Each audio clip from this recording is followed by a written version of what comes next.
दोस्तों, पिछले 2 वर्षों में मध्य प्रदेश का युवा सरकारी नौकरी की तलाश में भटक रहा है और उसकी इस व्यथा को सुनने वाला कोई नहीं है।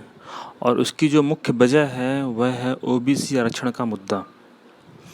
आइए इस वीडियो में हम जानने का प्रयास करते हैं कि आखिर ओबीसी आरक्षण का मुद्दा किस तरह से सरकारी नौकरी में रोड़ा बनकर अटका हुआ है और भारतीय संविधान में आरक्षण के लिए क्या व्यवस्था है, भारतीय संविधान की क्या राय है आरक्षण के बारे में।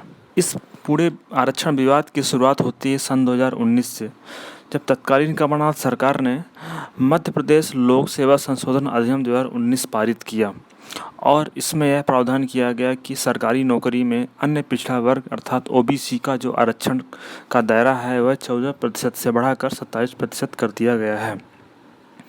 इसके समर्थन में यह तर्क दिया गया कि मध्य प्रदेश की आबादी का 54% भाग अन्य पिछड़ा वर्ग का है, अर्थात यह आरक्षण लागू होना चाहिए। इस संशोधन के लागू होते ही विवाद की स्थिति बनी और मामला पहुंचा हाई कोर्ट। हाई कोर्ट में याचिका दायर की गई कि मध्य प्रदेश में अन्य पिछड़ा वर्ग को 27% आरक्षण देने के बाद कुल आरक्षण की जो सीमा है वह हो गई है 63%, जो कि 50% से अधिक है। उसमें ऐसा तर्क दिया गया विरोध में कि संवैधानिक नियमों के अनुसार किसी भी प्रदेश में आरक्षण की सीमा 50% से ज़्यादा नहीं होनी चाहिए।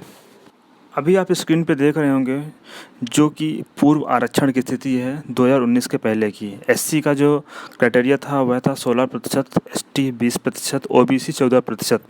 जो टोटल आरक्षण था मध्य प्रदेश में सरकारी नौकरी में वह था 50%।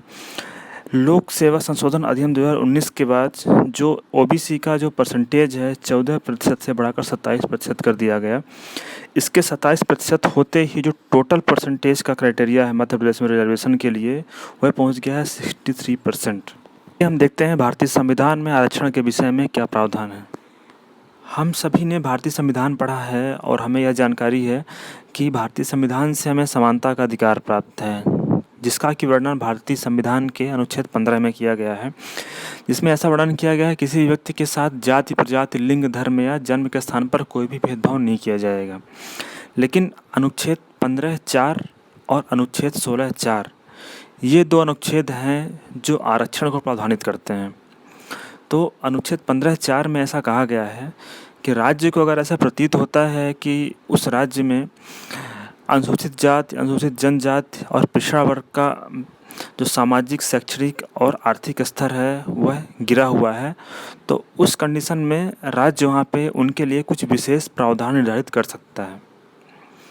और इसके अलावा अनुच्छेद 16(4) जिसमें ऐसा बताया गया है कि अगर सरकार को ऐसा प्रतीत होता है कि उस राज्य में सरकारी सेवाओं में पिछड़ा वर्ग, अनुसूचित जाति और अनुसूचित जनजाति का जो योगदान है, जो प्रतिनिधित्व है, वो बराबर नहीं है, तो उस कंडीशन में भी सरकार पिछड़ा वर्ग, अनुसूचित जाति और अनुसूचित जनजाति के लिए विशेष प्रावधान कर सकती है।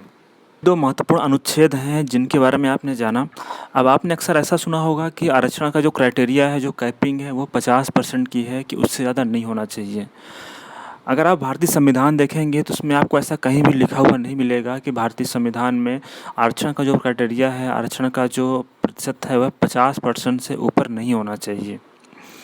वास्तव में जो 50% का जो कॉन्सेप्ट है यह आया 1992 में मंडल के कमीशन की रिपोर्ट लागू होने के बाद। जब मंडल कमीशन लागू हुआ उस समय 1991 में जो आरक्षण का क्राइटेरिया है वह 50% से ऊपर चला गया। उस समय माननीय सर्वोच्च न्यायालय का एक महत्वपूर्ण जजमेंट था, Indira Sahni versus union of India 1992। उस जजमेंट में ऐसा कहा गया कि आरक्षण ऐसे लागू नहीं किया जा सकता है जो कि समानता के अधिकार को ख़त्म कर दें। महत्वपूर्ण जजमेंट की जो एग्जैक्ट वर्डिंग है उसमें honourable supreme court has laid down that since this court has consistently held that the reservation under Article 15(4) and 16(4) should not exceed the criteria of 50% and it should be held as constitutional provision and any reservation beyond 50% would liable to struck down। अर्थात अगर कहीं भी ऐसा होता है, अगर जो reservation का क्राइटेरिया है 50% से ऊपर जाता है तो उसको सेट असाइड कर दिया जाएगा। ये महत्वपूर्ण जजमेंट है जिसका कि आरक्षण का विरोध करने वाले माननीय उच्च न्यायालय में इसको कोर्ट कर रहे हैं कि इस जजमेंट की वजह से आरक्षण का प्रतिशत 50% से ऊपर नहीं जाना चाहिए। और जैसा कि हमने आपको पहले ही बताया कि आरक्षण का समर्थन करने वाले सरकार ऐसा बोल रही है कि मध्य प्रदेश में अन्य पिछड़ा वर्ग का जो पॉपुलेशन है वो 54% है, इसलिए रिजर्वेशन को बढ़ाकर 14% से 27% कर देना चाहिए। अभी मामला माननीय उच्च न्यायालय में विचाराधीन है और जजमेंट आना बाकी है। तो मैं अपने साथी भाइयों से यही कहना चाहूँगा जो सरकारी नौकरी की तैयारी कर रहे हैं कि तैयारी करना ना छोड़ें। उम्मीद है इस मामले में माननीय उच्च न्यायालय द्वारा जल्द ही उचित निर्णय लिया जाएगा। साथियों, आपके इस विषय से संबंधित कुछ सवाल हैं तो आप मुझे कमेंट बॉक्स में कमेंट करके पूछ सकते हैं। धन्यवाद।